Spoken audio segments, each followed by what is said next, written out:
За основните заложби во областа на здравството ќе зборува професор доктор Никола Пановски. Повелете.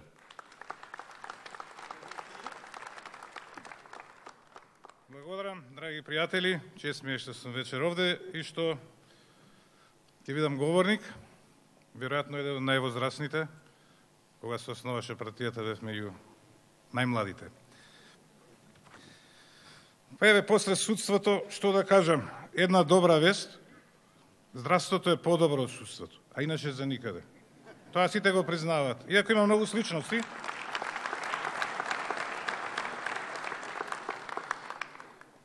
во судството одлуките кај корумпираните суди ги носат под притисок на мафијашите.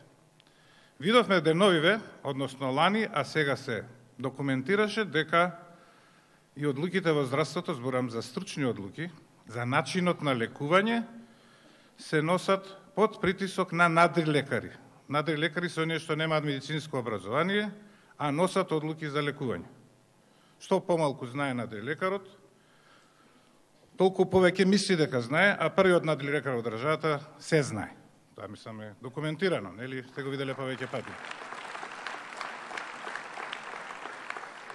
Што е разлика? Судиите нема и правниците кај да одат, веројатно потешко ми да најдат вработување во странство и приватно докторите масовно извршија екзодус. Или причината е, што не би сакал да признам, дека судиеве се подобри љубовџи. Нели? Па затоа остануваат, другиве докториве и докторките не ги бива.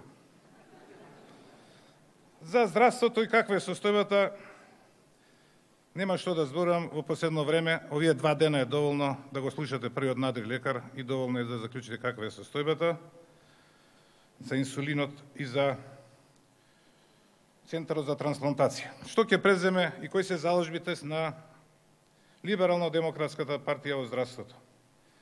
Пред се зајакнување на јавното здравство, кој ќе биде гордост на државата без разлика дали е во приватна, мешовита или државна собственост. Финансиско стимулирање на лекарите и на здравствените работници, а не казнување и притисок врз здравствените работници, поради што итно ќе биде приспитан моделот за плаќање пучино, кој инаку не функционира. Он функционира во пракса, околу 1000 луѓе, тоа се медицински сестри стручни, прават пресметки и сите земат 100%.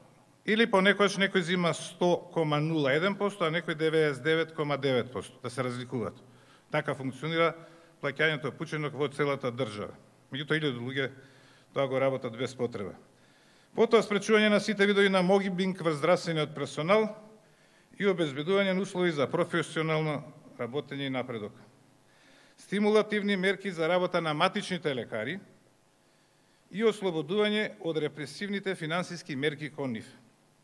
Дефинирање на основниот пакет на здравствени услуги, функционален во пракса со информирани граѓани за здравствени услуги кои се бесплатни и уведување на дополнително здравствено осигурување кој ќе биде од доброволен карактер по желба на осигурениците. Вклучување на нови современи лекови на позитивна листа. Мора да кажам, нема да се фалиме со поевтинување на лекови. Лековите многу поевтинуваа и во период 2002-2006. Тоа е неминовен процес, како што поевтинува драстично се што е нов технолошки пронедок, при конкуренција драстично паѓаат цените, како што поевтинуваат телевизорите, мобилните телефони, компјутерите, така и лековите. Нема потреба да излегуваме стално на телевизија да кажеме како поевтиниле. Туку да внесеме нови современи лекови кои спасуваат живот и го подобруваат квалитетот на животот. Вработување на здравствени работници без партишка книжка. Докторите и медицинскиот персонал да им служат на пациентите, а не на партијата. Најважно, нова кадровска политика, каде раководителите ќе бидат избрани од страна на стручните колегиуми, а не од партиските штабови. Рационализација на здравството преку формирање на 3 регионални медицински центри во Скопје, Битола и Штип. Реформа на стоматолошката дејност, особено во секундарната стоматолошка заштита. Се разбира реинтегрирање на клиничкиот центар, тоа беше и во стратегијата која и оваа власт и оваа партија усвои, дека нема да се растури клиничкиот центар и само по 1 година го растури, ако не пише во стратегијата за здравство, кој би бил дополнет со травма центар, Институт за цереброваскуларни заболувања, Центар за рехабилитација на невролошки болести и реформа на ургентниот центар. Нов начин на набавка на лекови и медицински помагала со поголем акцент на квалитетот, а не само на наиската цена. Ќе овозможиме услови врвните фармацевски компании повторно да ги отворат своите представништва кај нас. Значи не избегаа само докторите, избегаа и фармацевските компании од државата. Бидејќи нивниот удел во едукацијата на здравствените работници и на населението е значаен.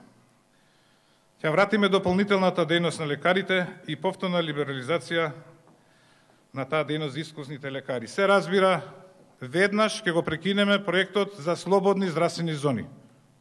Проектот е сулут, никакво оправдание нема и е самоубиствен, бидејќи ќе го истица и оној последен квалитетен кадар што стана во јавното здравство. За проблемите во здравството ќе се говори отворено, транспарентно со борба на идеи, консензус меѓу здравствената фела, консензус со осигурениците. Без ослободување на стручната мисла која сега е згазена, нема успех во ниедна сфера. Голем дел од докторите отидоа по повисоки плати, но капистата која го откочи нивниот екзодус беше понижувањето како личности и стручњаци. Слободата е прв предуслов за враќање на стручни лица, а потоа се разбира и реалниот надомес за нивниот труд. Ви благодарам.